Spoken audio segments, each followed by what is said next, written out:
Welcome back to Good Moms Bad Choices. I'm Erica. And I'm Mila. And it's Wednesday. It's a beautiful day. It really is a beautiful day. I was outside like, wow, it's the perfect weather. It's the perfect amount of sunshine.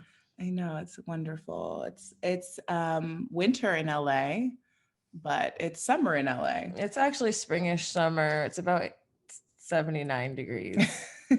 That's why we pay $4 million in rent. I know. For the weather. I know. Although yesterday I was going down memory lane and I was going through our Costa Rica photos and I was getting so sad. I was like, why do we live in America? I was like, I just want to hear nature in the background and my kids sleeping in my arms, annoying the shit out of me in nature, not here. Not annoying the shit out of me here in the city. I know, I do miss Costa Rica. I'm really super, super excited about the retreat coming up. I keep thinking about it and I'm like, the more people sign up, I'm just getting so giddy and we get to be there for 3 weeks. I'm pretty sure I'm going to like up my Duolingo between now and February. So by then I'll be bilingual. Okay. Mm-hmm. You know, you can practice on me. I tell you, practicar con me all the time and you never talk to me. I told you one time, hablar con mi todo en español solo, and you don't listen. No escucharme. Okay, that was very good. It was a little disjointed, but you got it. You got it. You got it, baby. You're good. But yeah, you should hit that Duolingo. I'm not actually a teacher, so. Are you going to talk to me in only Spanish though? I'll try. That's going to be difficult. Anyway, today I've pulled a card. Oh, wow. You did? Yes. Look at you. Yes. Congratulations. Well, I'm the tarot queen of the show. You are. Sex of the show, the tarot of the show. I don't know where I fit in. I'm just here. Well, we're going to figure it out. You're the expert. You're the expert of many things. Okay, today I pulled the Knight of Pentacles. And it signifies hard work, productivity, routine, and conservatism, because we're so conservative. I think maybe like financially, maybe like I don't know, read it for me, Tarot Queen. Okay, well, it is finance. A lot of the Pentacles are money related. Got it. Or material related. I hope I'm saying this right because someone's gonna come for me. Fucking bitch telling lies. Okay. The Knight of Pentacles, like the Knights of other suits, represents work, effort, and the responsibility that follows upon the dreams and ideals of the page. This knight is the most hardworking, methodical, and detailed-oriented character of the tarot deck. He may not be the most inspiring or creative knight, but he'll do the work to get the results he seeks, even if that work is highly repetitive and routine. When this card appears in a tarot reading, you are working methodically towards your goals.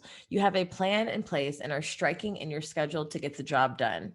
You may not work particularly quickly, but you are consistent, dedicated, and committed to your goal. But one foot in front of the other and finish the job. That's right, baby. This card also asks that you continue doing what you're doing, plodding along and making gradual progress. No need to change your approach. Go with the flow, stick to your usual routines, and over time, you will reach your goals. I agree. This sounds like us, babe. It does. Girl, because we be moving slow, but we be moving. We be doing it. You know what? We don't really move slow. We just got too much shit. Okay, yeah, that's true. There's just a lot of shit to be done, but wow.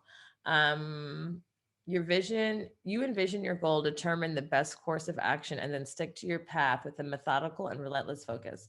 Okay, well, that speaks to us. I feel like it kind of may speak to our guests today too, because maybe we'll have some insight about why the fuck we have a lot of ideas and a lot of meetings and a lot of little notebooks and papers everywhere, but it takes a really long time sometimes to send 3 emails. So without further ado, we'd love to introduce our guest, Erin Claire Jones. She is a human design expert. So welcome to the show, Erin. Thank you so much. I'm so happy to be here. Erin, tell us why we can't get shit done. We have so many ideas. Wait, before you tell her, I want to say that, we're some astrology, tarot, magical researching ass bitches. And right before we, just like the universe always does, Erica had just come to me recently and was like, "Have you heard of human design?" And I was like, "No." And then magically, didn't someone else say it to you too? Like, yeah, my friend Anishka was like, "Oh, human design like changed my business. Like, I got my human design reading, and it literally changed the way that I navigate with my staff and just my choices, and it makes so much more sense in how I hire people." And so then Erin reached out, and I was like, "Look at this! look at God. Look at God! Look at us just manifesting guests right and left. A few months ago, we couldn't find any guests. This month, boom." And you know what? I just like to say that we are mediums for the messages that you need to hear. A lot of our guests are just come at the perfect time, right in our hands, right in the DMs, right when 3 other people have mentioned it, and then we get to spread the word and learn together. So we're podcast mediums. Okay, well, that's our introduction, Erin. Oh, good. I'm so happy to chat with you guys. It feels like the perfect time. Should we get right into it? Yeah, can you tell our listeners what human design is? What is this? What is it? Where is it derived from? And how do you use it in your life? Of course. So human design is a system based on your time, date, and place of birth that gives you your energetic blueprint. And what I mean by that is how we're each wired to make decisions, work within teams, collaborate, parent, partner, all the things. It really just gives us each our kind of own roadmap.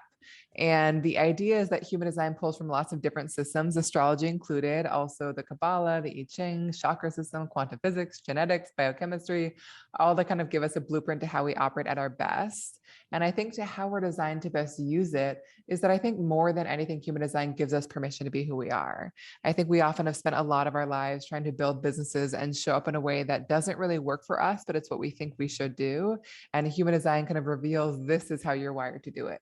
And I think often when I'm sitting with people, I'm not telling them anything new. I'm just giving them like a language and a framework for things they have always felt, but haven't really allowed themselves to step into. Beautiful. Wow, that's interesting. Like the time and date of birth that is so close to like your natal chart, your natal reading. I never thought about like how many ways that can translate. Totally. Where does like come from? Yeah, where does this come from? Who came up with this method of reading the stars? It's a very mystical origin story. It's been around since 1987. The founder is a man named Ra Uhuruhu. He's actually no longer alive, but he basically had a very mystical experience where he was walking home one night and heard a voice, and the voice said, "It's time to work." And so for basically 8 days and 8 nights, he kind of received all this information, and then he spent the next 20 years building it out. So it's a channel system, meaning it just like, it didn't come from him analyzing people. It was very much received. And I think I work with a lot of skeptics. So I just want to kind of preface this by saying, like, take what feels useful, supportive, resonant, like throw the rest away. And I think the more important question to ask yourself is not like, is this true, but is it useful? Go ahead.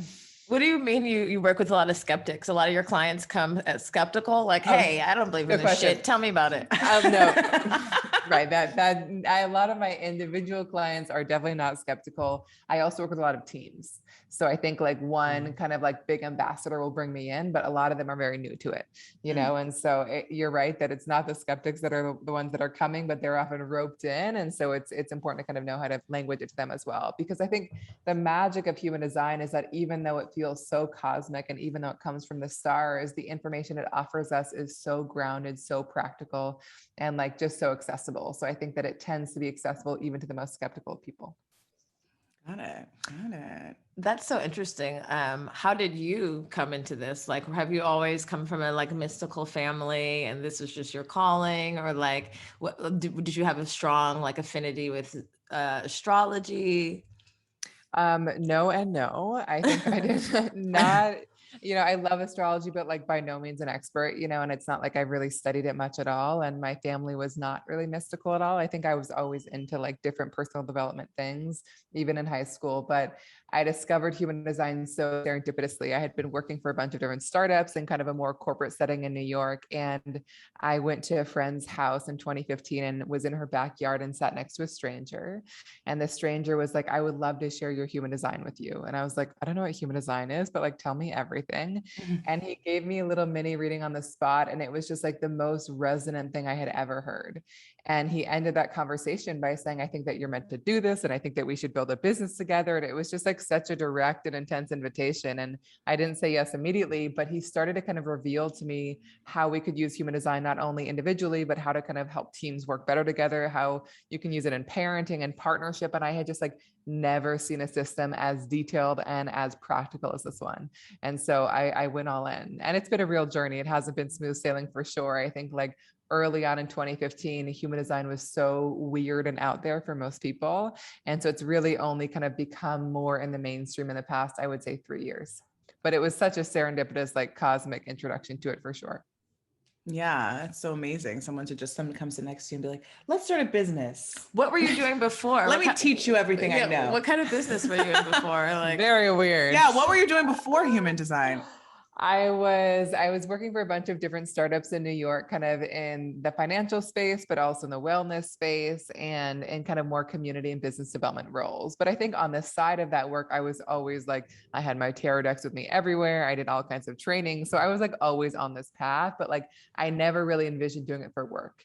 And I think human design for me kind of bridged the two, where it like satisfied all my desires to like understand ourselves on the deepest level, but also allowed me to kind of work not only with people that love the mystical in the way that I do, but also people that were very skeptical, but it could be really supportive to them as well.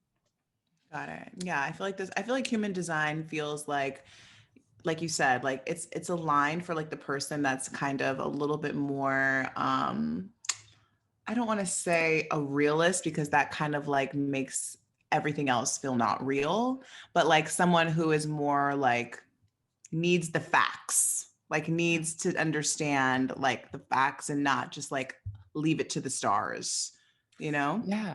And also want to like do something with it. I feel like there are so many amazing systems out there that give us like juicy information, and then we have no idea what to do. We're like, okay, well, great. My Scorpio's in rising. Now what? Exactly. No. And it's so fun. Like I still love that, but I think human design is so cool, and that it gives us all the self-knowledge, but it also gives us these tools that we can like use in our day-to-day, like starting the next day. So, we gave you do we need to give you our birth dates again? Or No, I got it. You have our birth information, and you have run the test. Run the system. You've input us in the systems of the stars, and you've gotten some information back. The data systems. Are you ready to hear? I'm ready. Let's do it. Okay. Who wants to start? Mila. Okay.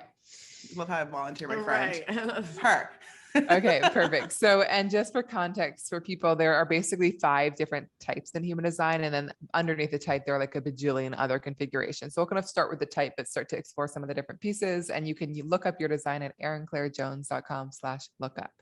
So Mila is a manifestor, and manifestors are about 8 to 9% of the population. So it's like a more rare type. Oh, baby, you rare, boo. I'm a rarity. He's so rare. I knew it. Exotic shit. You so exotic. Rare find. Hashtag rare find.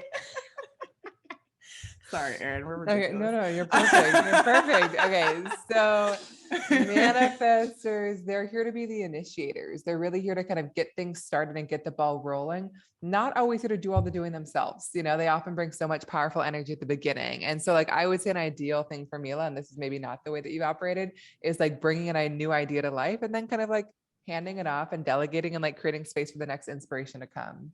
You know, I would guess that you really thrive when you feel really free and in control. Like you're somebody who's not really here to be told what to do or controlled in any way, like here to do things on your own terms and in your own way. And so both personally and in work, it's so important to be surrounded by people that just like really give you freedom and like don't mess with your flow and kind of remind you how powerful you are. A lot of manifestors I've worked with haven't really felt permission to be as powerful as they are. They've been kind of sitting back and asking for permission. And so, you know, your job is to like step up, initiate, like trust the urges that come within you and kind of know that you're like not for everyone, because no one is, you know, and the more kind of bold and courageous you are in how you express, the more you kind of empower others to be equally bold. I think in terms of how you structure your day to day, you're somebody who really is meant to work in ebbs and flows. So you likely won't thrive when you're just like, I'm going to be a consistent doer all day long. It's more like, I'm going to have a creative burst where I can make a lot happen, whether it's over the course of a couple hours or a couple days. And then I need to kind of pull back and rest and take space and then kind of wait for the next burst to arrive. And there's a lot more to share, but I want to hear your thoughts on this. I think the last piece that I'd share in this section is just that, like, you're here to initiate. When you feel an urge to make something happen, like, your job is to trust it and not look for like confirmation or approval from anyone around you. So how does that all feel to you? It feels very accurate. Wow, that's crazy. I do have a lot of energy in the beginning, and then I can like must rest. And I think I have asked permission to like take up space, and I do flow best in freedom and not being told what to do. And even when I'm told rules, I'm like, am I just like not willing to compromise, or I don't want to listen. I don't want to listen. I just want to do things at my own pace. And I used to date someone. I used to live with someone, my baby daddy, and he would like have this thing in the morning. He would rush me. He would like, let's go, let's do this, let's go that. And I was like, I want to clean up. I wanted to like, it would irritate the fuck out of me that he was moving so fast. And then he would get mad. And I was just like, this is really interrupting how I feel. The flow. And it just like really irritated me. I thought something was wrong with me, but of course it really resonates with me. And even especially like having energy to start things up. Sometimes I'm like, get so frustrated with myself because I'm like, I created this deck and I'm 99% done. Why can't I get the 1% done? Why can't I just finish the fucking shit? Why can't I just push send on the email? What the fuck is wrong with me? The other day you were like, I'm so annoyed. Like, I cleaned my whole house. I sweeped and I put all these little piles of dirt in corners and I didn't pick it up. Like, why? I did everything except complete the fucking task. And she was like, I'm so mad at myself. Why can't I just finish shit? I am currently in therapy because I'm like, what the fuck is wrong with me? Like, what is in my childhood that I cannot complete the task? Wow. It's crazy. It is. I mean, that's amazing to hear. And I think, again, like, it's a balance, but I would just say, like, work-wise in life, it's really good to have people around you that can like help you finish. Because again, so much of your energy is at the beginning. And so instead of making yourself wrong for that, it's like, I can get this thing off the ground and I'm going to need you to help me like move it across the finish line. You're gonna have to land it. Yeah. So it is just, and again, human design really helps us know kind of what support we need around us. And it is interesting hearing you talk about kind of like being rushed in the morning, because whenever I'm talking to like somebody who's partnered with a manifestor, I always kind of remind them, like, just like, don't get in their way. Like, let them be in their own flow and do their own thing. And like, they'll let you know when they want to kind of be in the flow with you. But I think in a case like that, to feel like your flow is disrupted from like the first minute you woke up, like I can imagine it'd be a bit frustrating. Yeah. Makes sense.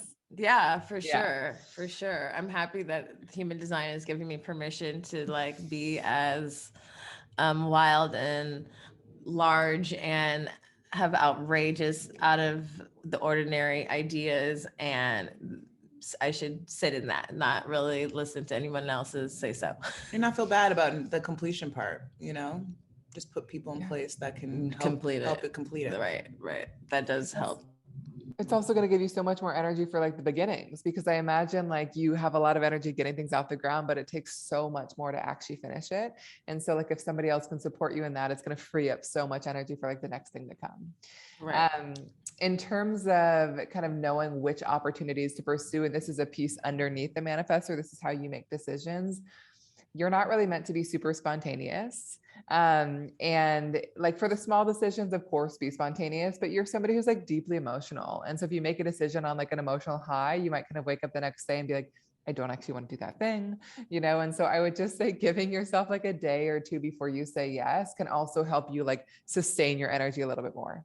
So some people are meant to be spontaneous. I would say for you, even like romantic relationships, like courtship, taking your time to feel into things, like clarity really comes with time for you. You hear that, girl? You hear that? My instant girlfriend. We're in love.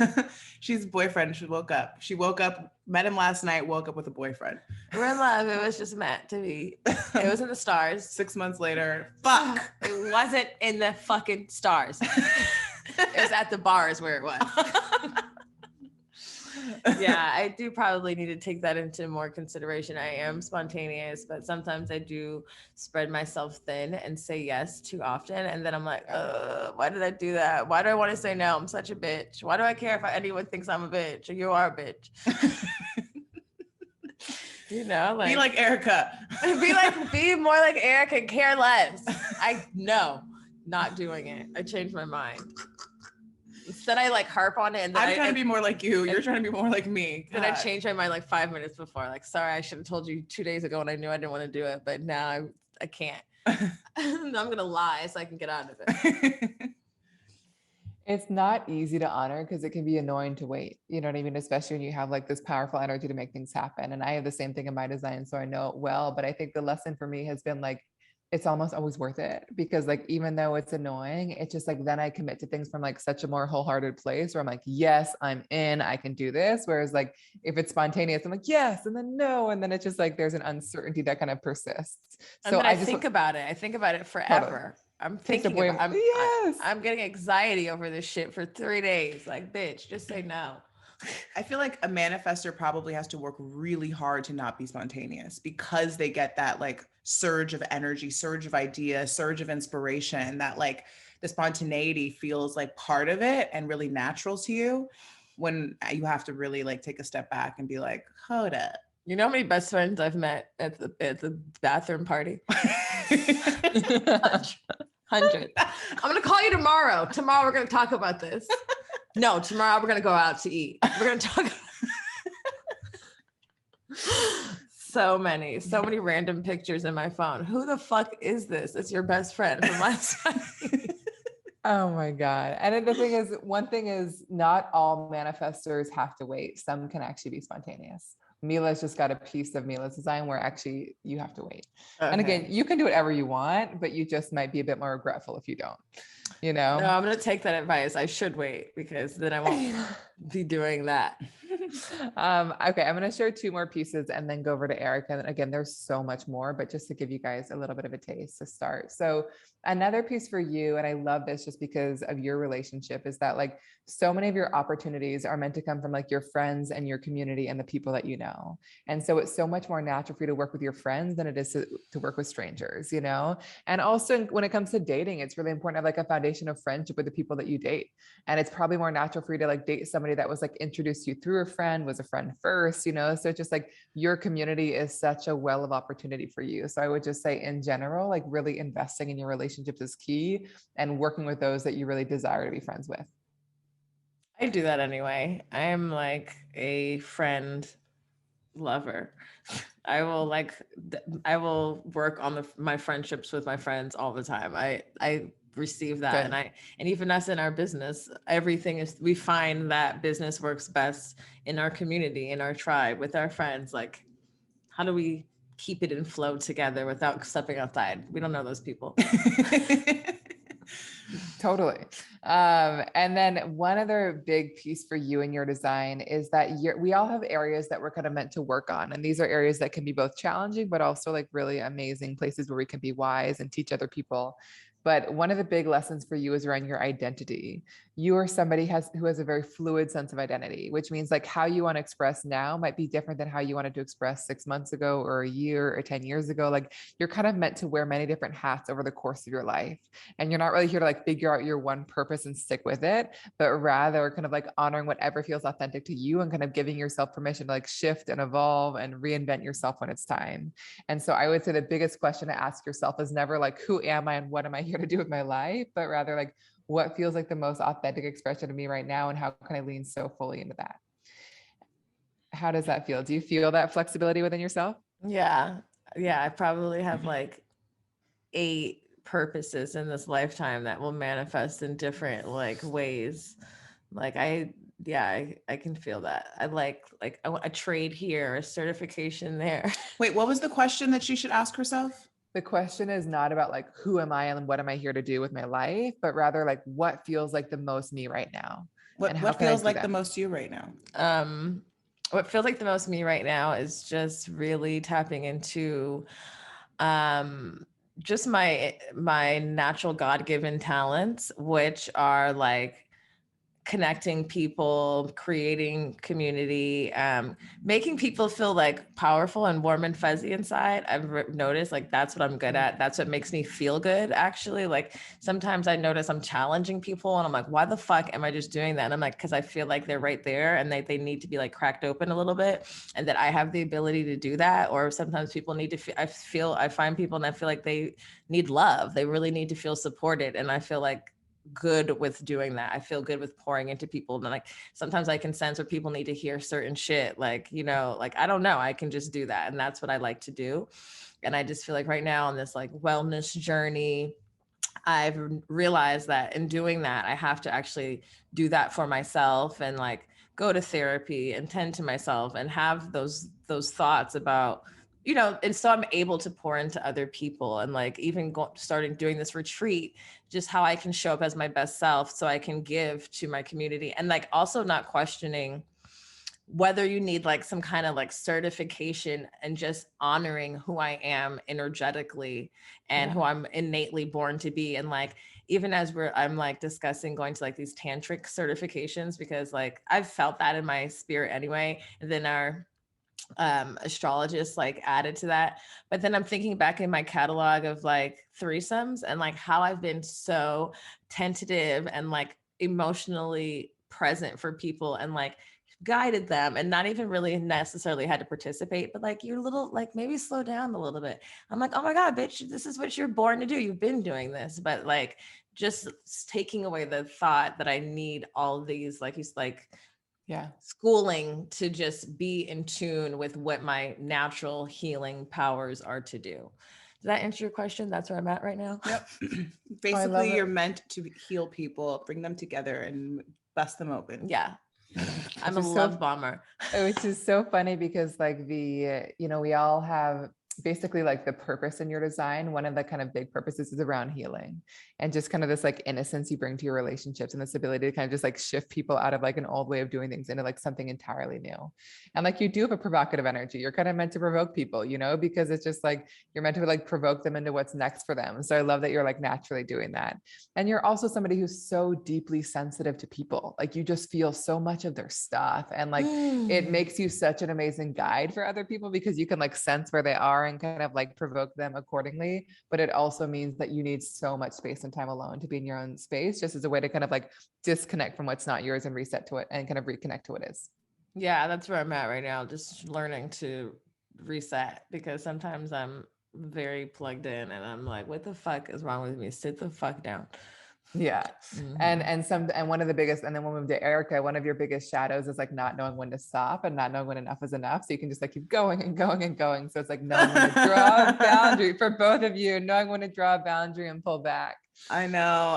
I know. Thank God though.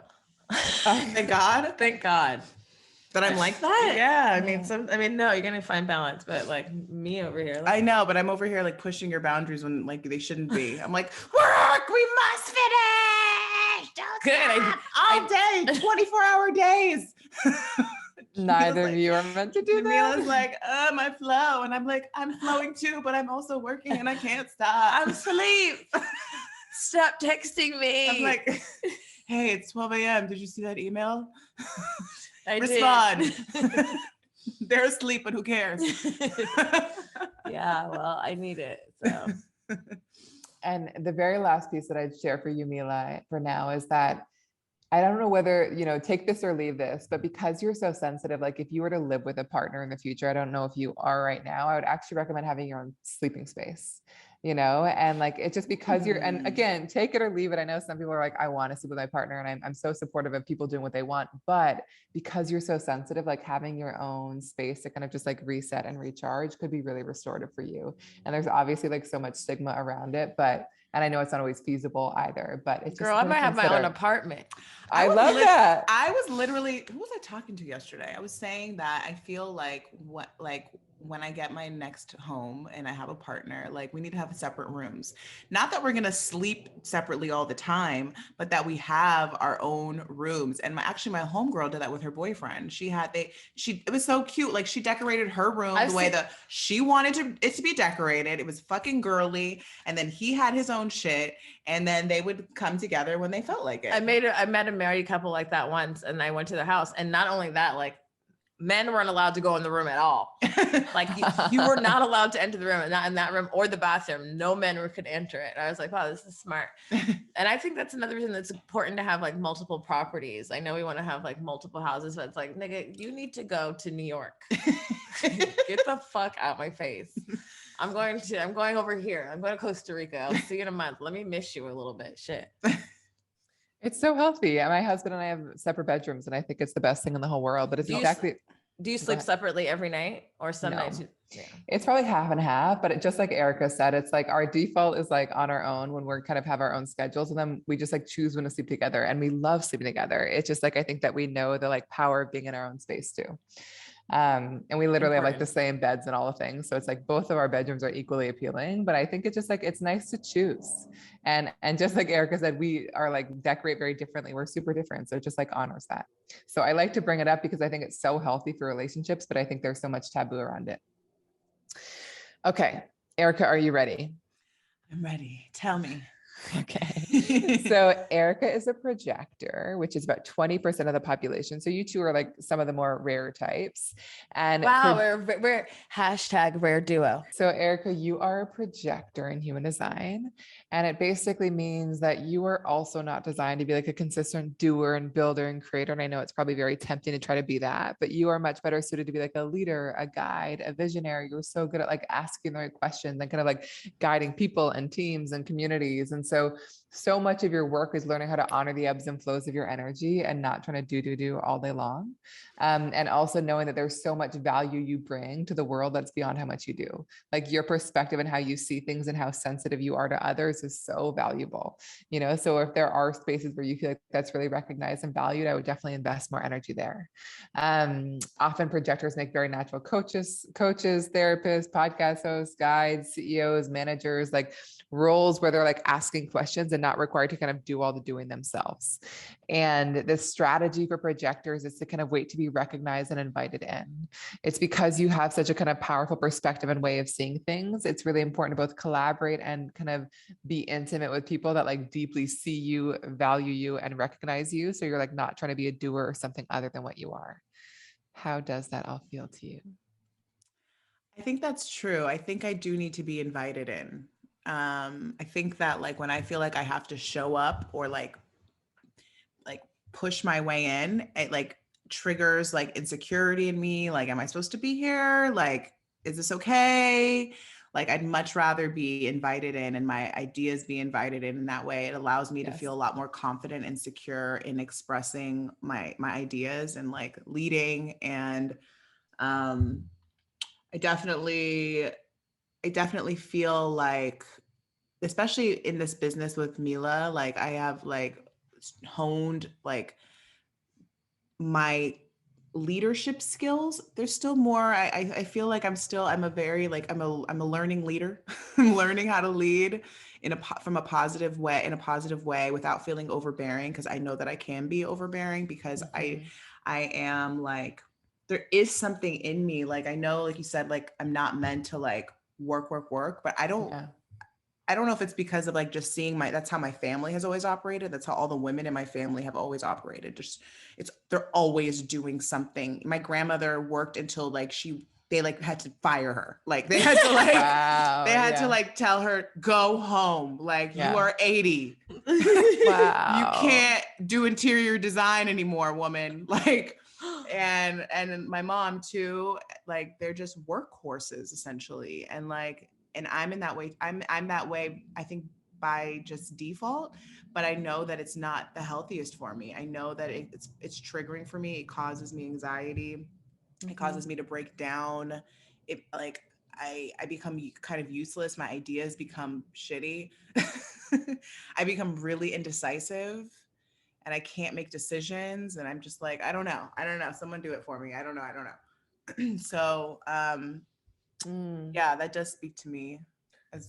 Yeah. Oh, do you have something more to say? Mm-mm.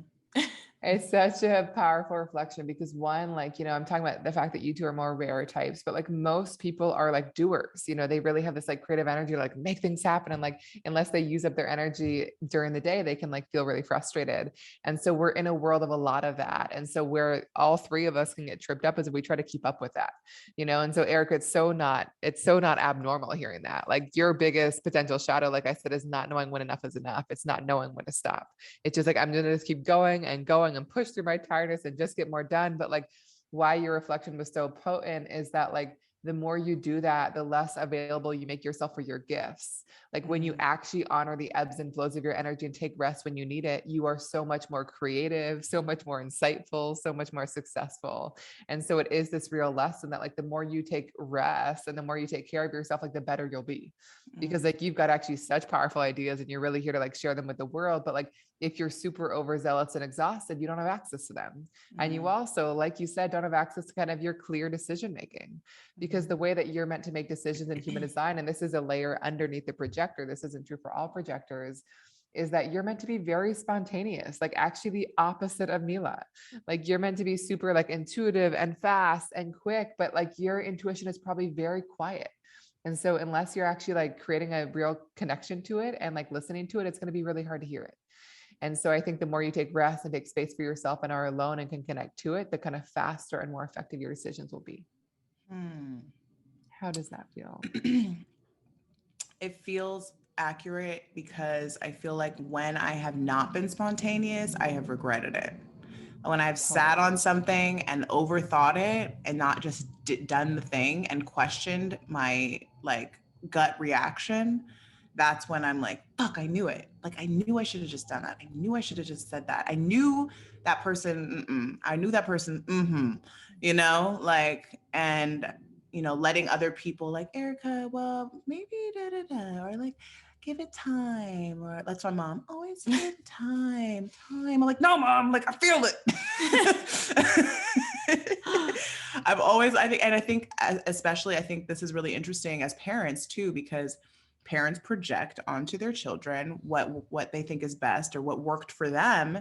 Yeah. And that doesn't always work for your kids. And so I think with my mom, I'm actually interested to know what kind of, what her human design is, because she's always told me that I'm too spontaneous, that I'm too this, I need to like take more time and do this.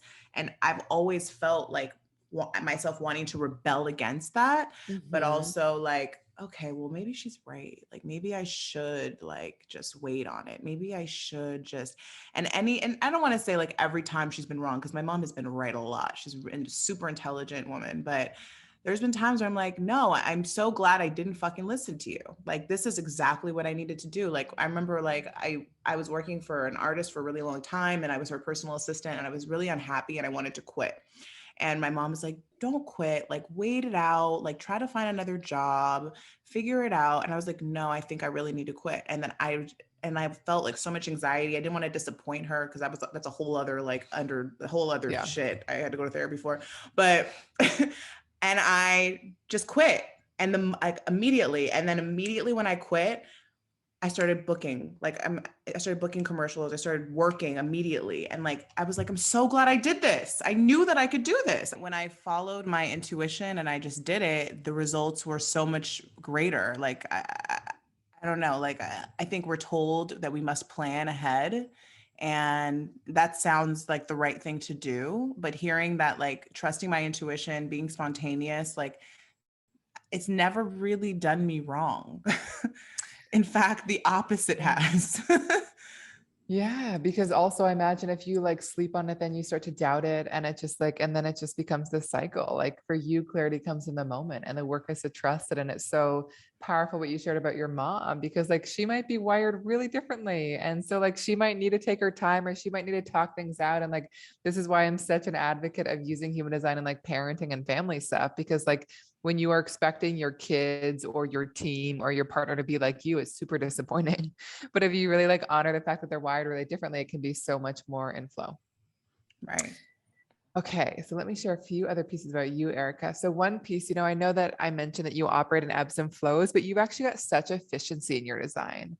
And it basically means that you're meant to do more in a couple hours than most people can in a whole day, and so the more you kind of take rest when you need it, the more like efficient and fast you can be. And so I would kind of play with this if you feel inspired, like really like taking breaks throughout the day and like honoring the ebbs and flows. And I have to imagine that you'd actually be so much more effective. Have you noticed that efficiency within yourself? Like, do you feel like you really tapped into that?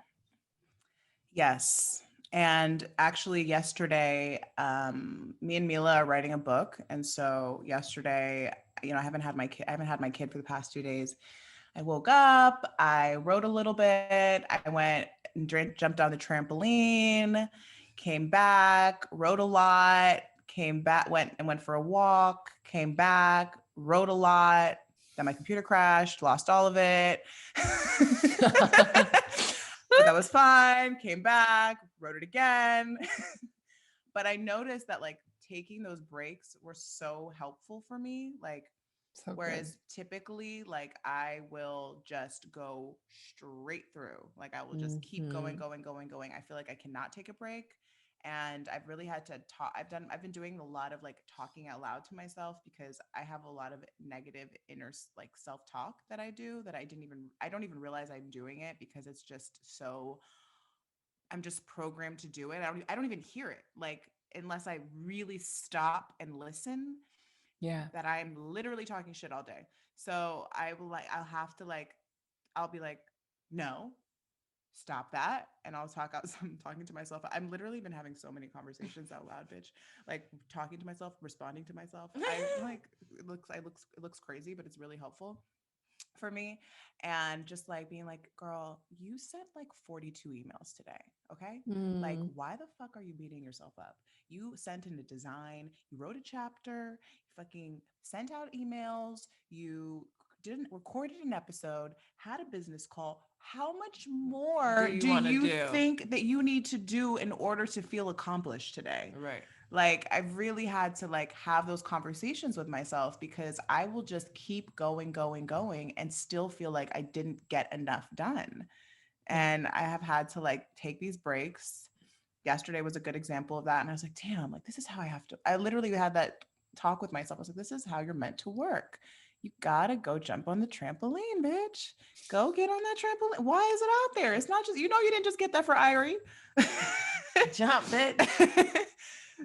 So I agree with that. And I'm feeling like I feel more confident in that more recently. Yeah.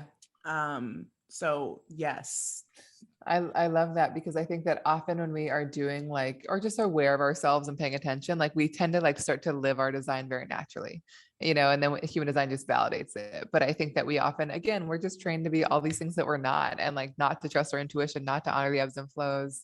Another big one for you, Eric, and I'm curious whether this is related at all to the negative self-talk, is that like you've got this like insatiable energy in your design to just like perfect and improve and make things better. It means that you can like look at anything and know exactly what could be fixed or improved, whether that's like your home or someone's behavior or a podcast episode or whatever. And like so much of your work is to not turn that kind of critical energy inwards on yourself and finding fault with yourself and those close to you, but rather kind of having the right outlets in your life where you can just like be improving and correcting and refining things because you're so good at it. But it's not really meant to be used to make you wrong, but more to kind of be of service to the world. Does that make Mm. sense? Yeah, no, I think I have turned that into my negative self-talk. Instead of using it in a way that's positive, it's more like you didn't fix this. You missed that. You didn't do that. Totally. So, Mhm. yeah, for sure.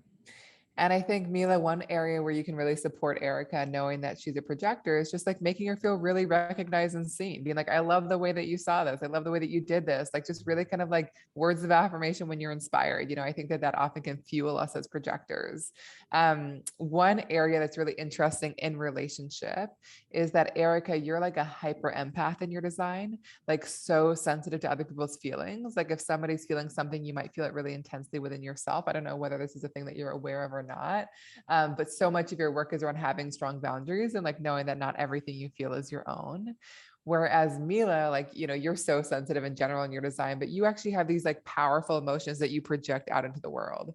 And so when you're like in a good mood and feeling good, it's like so infectious and it probably feels like amazing to be around. But like when you're in like an emotional low, like that's probably also felt.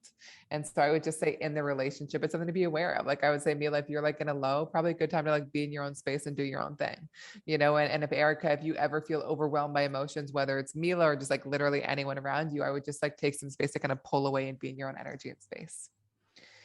Do you guys feel that dynamic at all? Yeah, I feel like is this my shoe? I feel like my energy is really intense and I don't mean it to be, but I can't help it. And then it affects the whole space. And then everyone is like, what's wrong with Erica? And I'm like, just leave me the fuck alone. Like, I just want to sit here. Just let me sit here and be in my shit. You guys carry on, do your thing. Not carry on. Everyone carry on. Don't Everyone look at me. carry on. Don't look look at me. Just yes, I'm a bitch right now. God, just let me be bitchy. But then I've had to be like, you know what? You probably just gotta go. You gotta just get out of here. And then with Mila, it's true. People love to be around Mila because she is such like and she's you're a positive person overall. But when there is something wrong, like I can tell. Probably very fast. Yeah. And because the light is so bright around her and she's such an attractor, that's why people love to be around you. That's why people call you at 1 a.m. and want to come over. You know, all different types of people, not like just dudes, like girlfriends, like, hey, I'm in the neighborhood. Like, whereas people, no, don't call me at 1 a.m. I'm not answering. In fact, I'm going to curse you out. Sure, come over. I would say one other piece, like when it just comes to, and we can look at your daughters if you want to, but I think like when it comes to your team and support, like I think because like Erica, you're such a natural leader and guide, and Mila, you're such an amazing like initiator and innovator, like it really would probably be good to have people around that like can really just like do and sustain that and like are really dependable. Because for both of you, like your energy ebbs and flows and you guys bring extraordinary gifts to the teams, but it's not to a team, but it's not always like your ability to just like consistently make things happen. And so I think that if you were to bring on support, that probably would be really good to have around you. So basically we need to add what's your birthday and time of birth to every single person that ever applies to work with us. Wait, can you tell us what are all of the different, what are all the different types? So the types that we haven't talked about are generators, manifesting generators, and reflectors. And so the majority of the population are generators and manifesting generators. This in no way means that you're not unique if you're one of these types. Like these types are just so necessary. And again, it's just the first piece. It just means that you have such creative energy to just like build, create, make things happen. When these people are like kind of lit up and satisfied by what they're doing, they have so much energy. They kind of uplift the energy of everyone around them. And they really just have such a beautiful like ability to kind of bring ideas to life. That's the manifestor generators and the generators. Correct. Okay. And so, and I believe Mila, your daughter, is a manifesting generator. And then reflectors are the rarest type 1%. And these people are kind of our collective mirrors, people that are kind of taking in and mirroring back the space that they're in. So you really get a good sense of how people are doing or families doing just by how that person is showing up. And so they've got to be just like such ruthless curators of kind of the people they're spending time with and the places they're spending time in. Should we talk a little bit? Oh, go ahead, Erica. I have a question. So in our partnership as you know, business owners, out of all those, what do we need?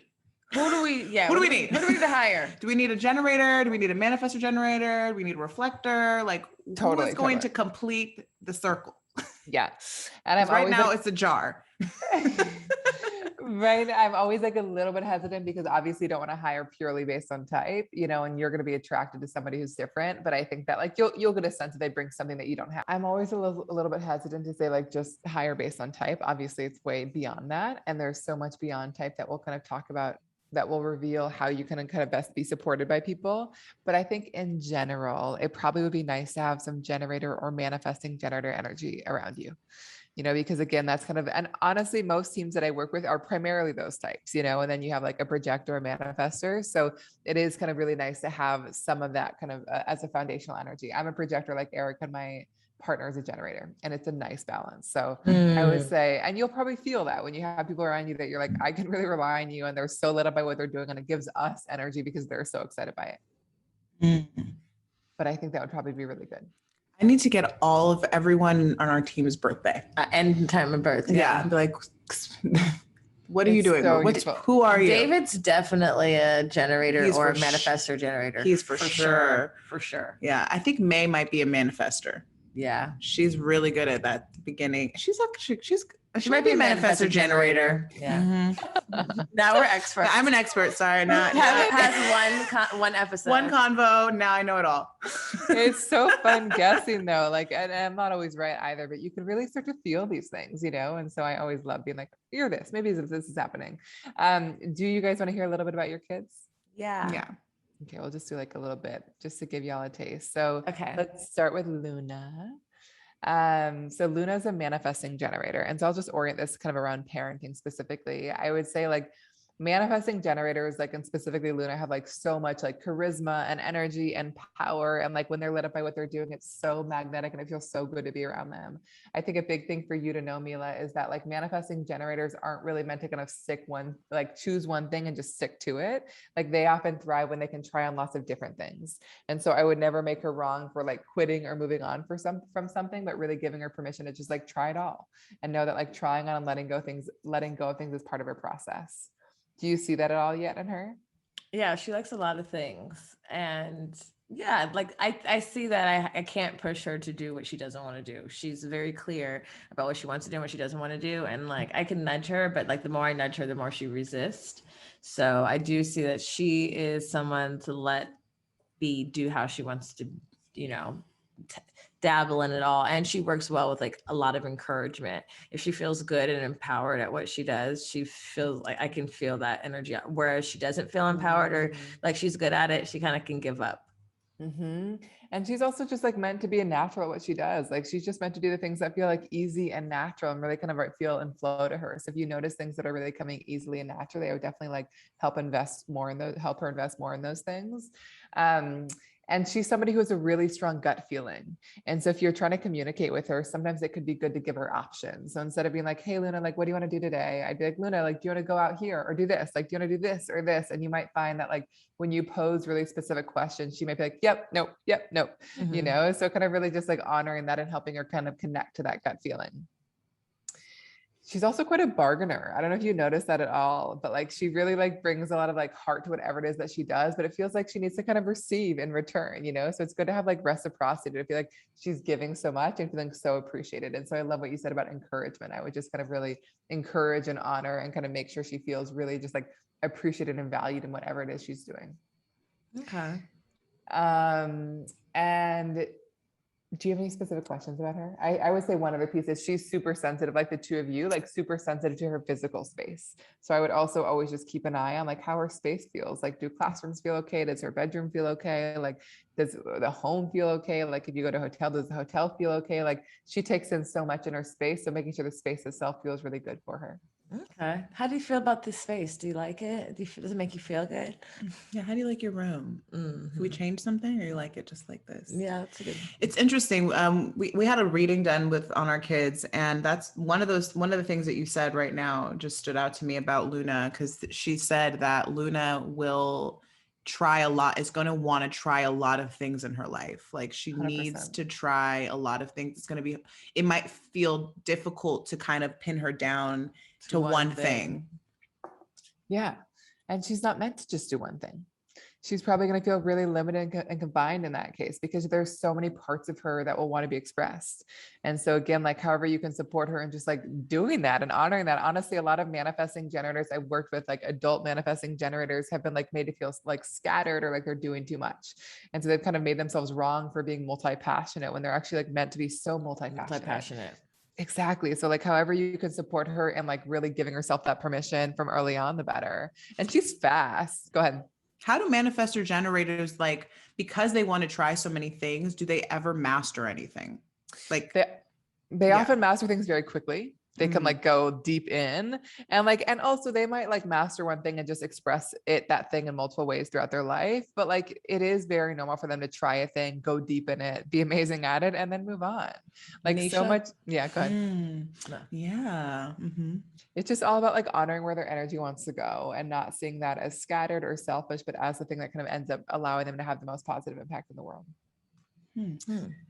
Okay. Let's talk about Irie. Am I saying that right? Yeah. So Irie is a projector like you, Erica. So it's nice to have that in the family. So in the same way that I told Mila to like really recognize you and value you, I would do the same for Irie, like just really like noticing what they do really well, like kind of their perspective and really inviting it in and just like reminding her of like all the things that you see. Her energy, like yours, is meant to ebb and flow. And so like, really giving both of you permission to take rest and space when you can.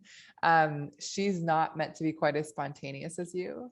Like she often needs to kind of sleep on things and feel into things. And you're probably so sensitive to her feelings. And so like, I would just like not pressure her to make decisions more quickly than feels natural to her. And she's such a dreamer, like in her design. I don't know whether she's conscious of it, but she's really good at kind of like dreaming of all the things that are possible. And she might be like a little bit restless for like newness and new experiences. But again, it's good to kind of take her time to like sleep on things and feel into things to kind of really know what's there for her.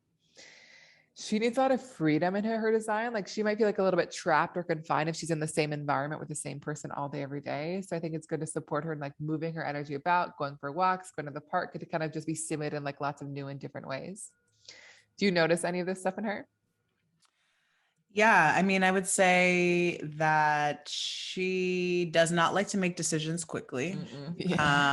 She definitely needs her time. And like, I think that's sometimes where we kind of like clash a little bit, where I'm like, just come on, just make a decision. And then she's like, so slow. Yeah. And I'm like, why are you so slow, darling? But I definitely feel like me and her are in, it's very obviously she's my daughter, but like, I feel that kind of like, she likes to take control. She likes to lead. She's still like learning how to feel really empowered in that space. She definitely, I sometimes I see, it's so interesting being a parent when you see like your kids, like little insecurities or like how they like compare themselves to like their friends, like even like our daughters, their best friends, but and their strengths are different, and they start comparing one another. Like Luna's like a really great dancer. My daughter, she's like more like interpretive dance. She's kind of like modern dance. Luna's more like TikTok, freestyle, like Missy Elliott dance. And so sometimes I'll see my daughter like look at Luna like, and she gets like a little nervous and she's like, I don't want to do it. Never mind, And so like seeing her, acknowledge maybe some of her little weaknesses, but like she doesn't give up. She's very like driven. She's very competitive. She wants to be the best. And but she's willing to work at it.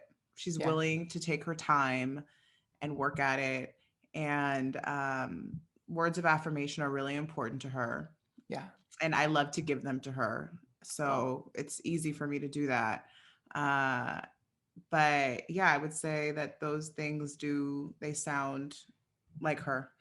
And go ahead. No, go ahead. I was just going to say one of her biggest lessons in her design is just like knowing that she's not here to prove herself. Like her self-esteem can vacillate where she might have one day she's like, I'm the best. And the next day she's like, but am I really? And like, and this might not be a lesson she learns now at 6, but I think just like in general that like, she's really meant to like do what she feels recognized in and what she feels inspired to do and like not do things just to prove her value and prove her worth.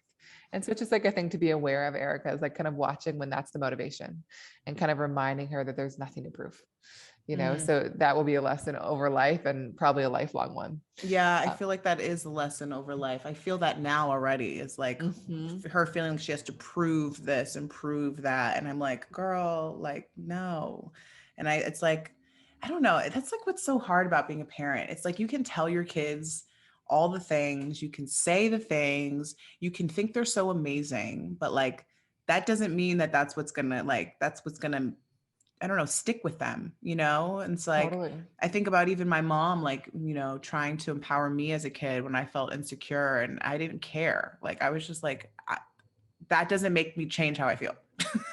Right. And like, as a parent, you're like, why? I wanted to, please, you're so amazing. You don't have shit to prove. Like, so I guess that is something that I definitely feel like it's going to be like a lifelong thing. But I think maybe just really empowering her in the things that she's really good at. Like the other day, our daughters play soccer together and soccer's over. So she was like, what are we going to do next? Like, what am I doing next? Like, she's ready to like fill that spot that's like missing. And I'm like, okay, girl, like, chill. She's like, well, I want to do dance. And I was like, what about, because my daughter, like, she's kind of, she likes to act, but I've been like a little bit hesitant about acting because I've been acting my whole life. And it's a source for me of like some of my insecurity because I started doing it as a child. You start comparing yourself to other people. But I was like, you know, let me not like put my shit on her, you know, like let me not assume that she's going to become this or that. So I was like, I'm going to let her do it. And I was like, just let her start with class and like, let me empower her because she's really wants to do it. Yeah. So I'm excited for her to kind of do that and get and feel empowered and do good at that and feel like she doesn't really have anything to prove. It's just because she's working at it and it feels good to her and it feels natural to her. Totally. Yes. Yeah. And again, I just like noticing those things and supporting her in that. And one other thing I would just say that came up when you said that like the soccer finished and she wanted to do the next thing, like she's got the same lesson as you of like not knowing when enough is enough, where it's just like, I've got to just fill the space and do more and never stop. And so like, I think you learning that lesson and giving yourself more space and rest will give her permission to do that kind of as well. But just knowing that, you know, just be like, do you really have the energy? Are you super excited about acting? Like, if so, let's do it, but not just because you need to fill the space. Right. So do you have any questions about her? I love that you're both projectors. And one last piece that I would share is that she's got the same need as Mila does in terms of just like community and network and people. And so I think really kind of paying attention to her friends. And I think ideally she has friends that really recognize her and value her. Like I think that Luna seems to do so well. And just like as she grows older, like, and maybe you have this already, having like a real foundation of friendship with her. You know, like I think just like she really like is meant to have like deep relationships, and so many of her opportunities come from the people that she knows. So just kind of keeping an eye on and really kind of supporting her in developing a really nice community.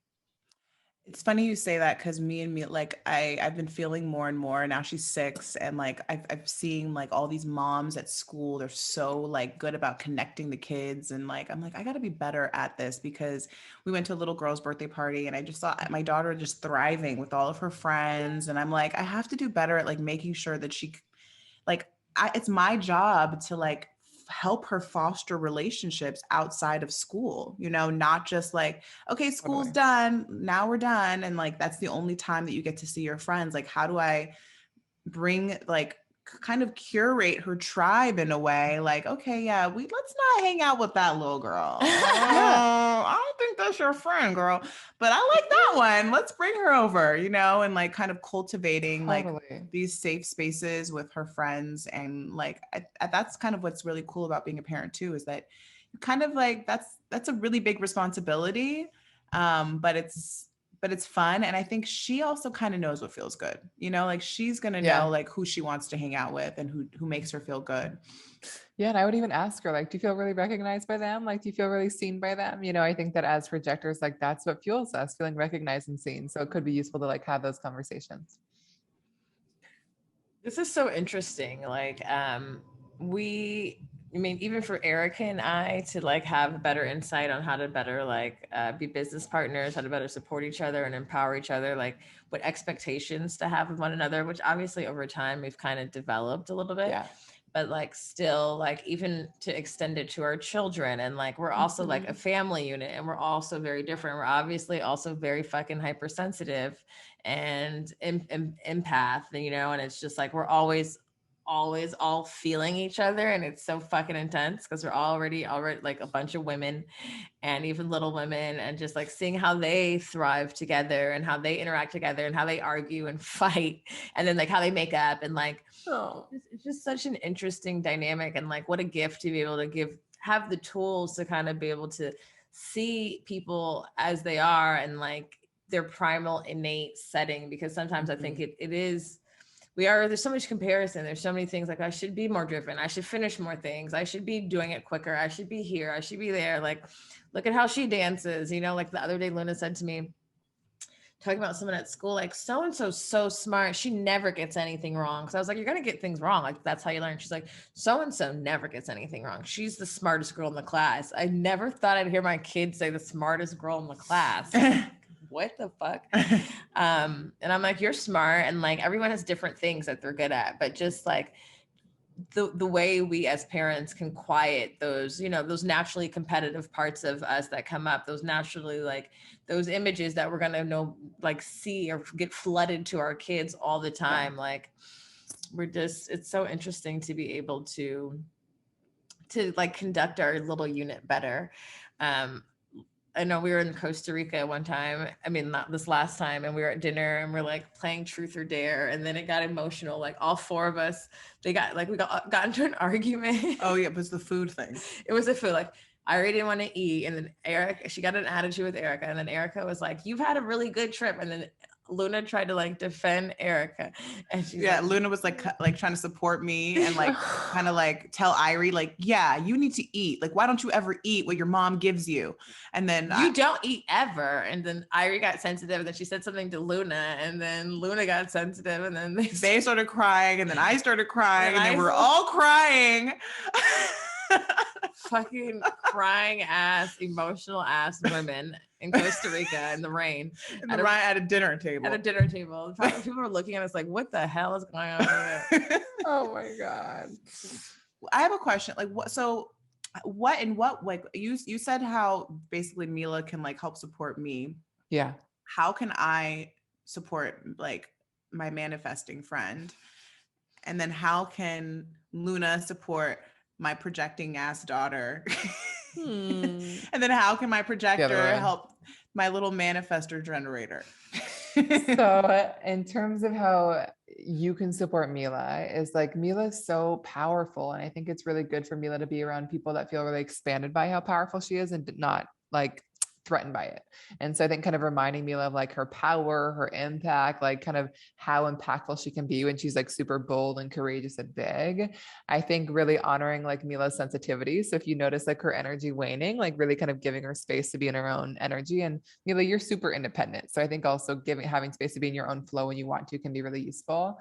I think also encouraging Mila to sleep on things, you know, and just take a beat, like not necessarily like 3 days or a week, but it's just like take a couple hours, you know, let me know tomorrow, like kind of not pressuring or like really being urgent around it. Those are some pieces. Does that make sense? Yeah. Mm-hmm. And also having a really strong communication dynamic. I think like, I didn't mention this for you, Mila, but like for manifestors, a part of their strategy is around keeping people in the loop. If you just like go off and do things and don't let people know, they can be like a little bit suspicious or just resistant. Whereas if you're just like, hey, I'm doing this thing, like you're not asking for permission, you're just like letting them know, you might find a lot more ease in your relationships. It feels like you guys have a pretty good communication dynamic, but I would just make sure you're keeping people in the loop and just being like, not in the mood today, not going to do this thing, coming here. So just you kind of keep people informed of where you are. In terms of how Luna can support Irie, I think that like one, recognizing her in the same way that I think that it's so good for you to do that, Erica, like be like, I love the way that you do this. What's your perspective on this? You know, just kind of really inviting her insight in. I would say not expecting Irie to keep up or move as fast or do as much. You know, Irie's energy might ebb and flow a little bit more. So I think really kind of not expecting her to like necessarily always move at the same pace as Luna. I think really kind of encouraging her to take time, and also honestly just building a really solid foundation of friendship, you know, that they can like really trust and they feel like they can like really stand on. And as much as you can kind of really not trying to make, it doesn't sound like she does this, but I think like, you know, kind of trying to make Irie prove herself or anything like that. I think in terms of how Irie can best support Luna is, I mean, they both need to actually take their time, but I think also really just like appreciating her and valuing her. Again, like I said, Luna has like so much to give, but like what allows her to give is like, she's like, I feel so valued in like what I'm doing. So I think really honoring that. I think really giving Luna space to be in her own creative flow when she wants to. Luna's also got a bit of a hermit nature, which she's not meant to be hermiting all the time, but just having space and time to pull away can be great. I think honoring Luna's sensitivity to her space to make sure the space she's in is feeling good. And also like asking her those specific questions again, like, hey, like, do you want to do this or this? Like, instead of like, what do you want to do? Like, give her options, kind of see what her immediate impulse is, because she's got such a powerful gut instinct when you ask her questions in the right way. Does that help? Okay. Letting her hone in on her own intuitive powers, No, which I have been trying to like practicing at, like just letting her be aligned with that, however she feels naturally. totally. No need to explain it. I'm gonna talk to Irie. I think it's really important that like we talk to our kids. I mean, I'm just coming to this now, having this conversation, but just giving your kids the tools to like know how they can support their friends and care to. Yeah.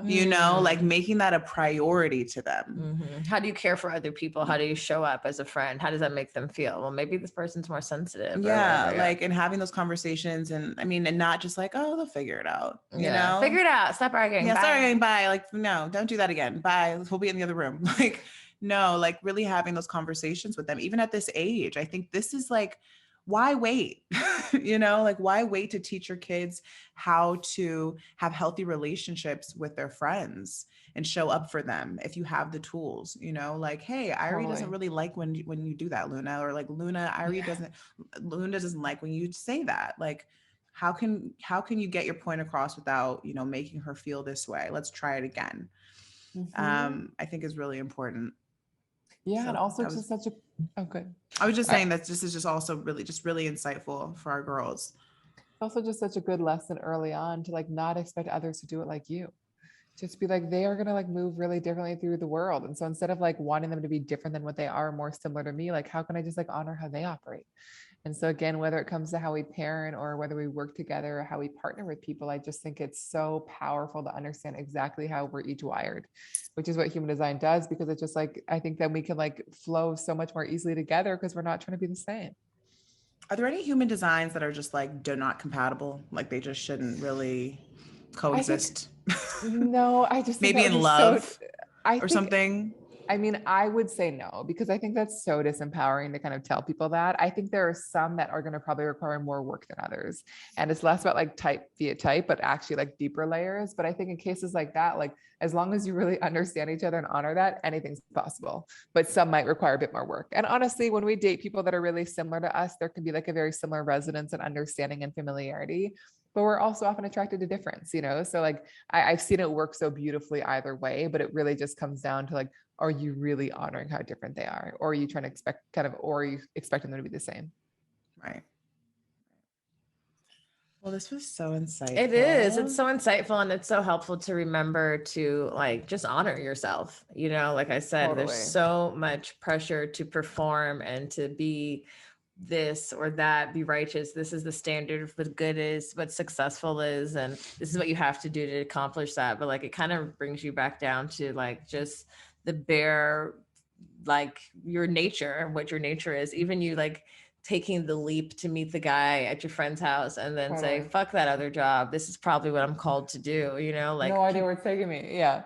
You would never, we'd never be here talking to you, sharing this message. And like, I think people miss that, and your purpose is that it's not going to be perfect. It's not going to be created like this in this box, even, us in this interesting space that we ended up in. Like we didn't mean to create this community, but we have. And it's because we took a chance on trusting our innate powers. And I think this is so like beneficial if people are able to kind of have insight on what those powers are and then go with their gut.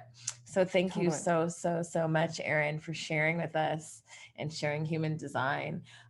We forgot to ask you earlier, do you have an affirmation for the peoples?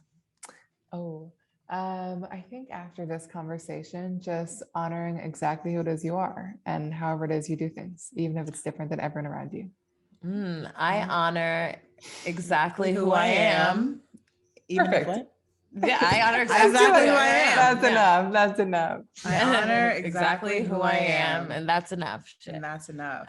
I could not be anyone else. I'm trying. It hasn't worked. We're the worst at doing that. Yeah.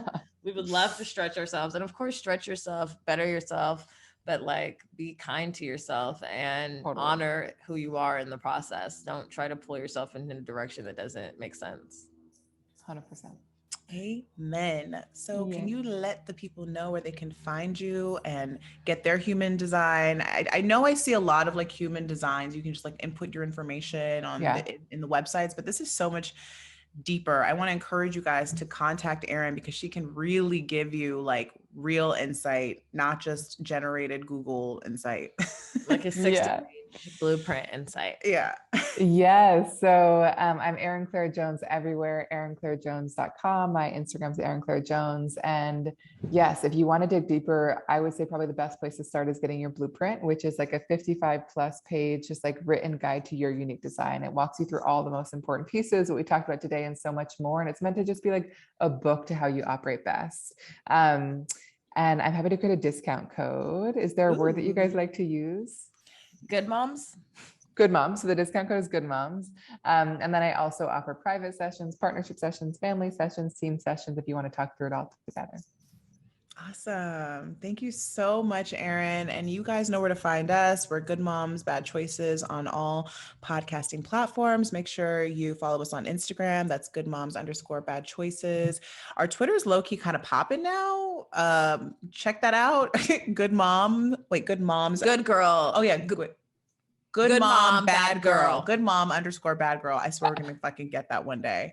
And make sure you join us on Patreon. We've been posting a lot more little audio. I've been doing like, I'm really into like my solo. Did you see I posted something? No, I didn't. I posted a solo episode. Oh. A little mini solo episode. Oh, just voice? Mm-hmm. Okay. Yeah, I posted a mini solo episode the other day and I really enjoyed it. It was like 13 minutes and it was just quick. And I hope the shit I say resonates, whatever. Make sure you check us out on Patreon. We're considered explicit, so you can't search us on Patreon. You actually have to go to patreon.com/goodmomsbadchoices for all the juice. And if you're thinking about joining us in Costa Rica in 2022, please come hang with us. It's going to be bomb.com. I don't know where you live, but it's going to be warm and sunny and tropical in Costa Rica. We're going to be working on ourselves, our true selves, like we learned from Erin today. And we're going to be amongst the community of women and drinking cocktails and having fun. And if you're interested, go to goodmomsbadchoices.com and click retreats to find out more. All right. Well, we will see you guys next week. Have a wonderful week. Bye. Bye. Whew, we did it, you guys. We did it. Joe, we did it. Wow. Okay, I'm going to save Joe. this. How do I save it? Oh. How do I stop recording? To just, oh, here, right here, right here. Yeah. Stop.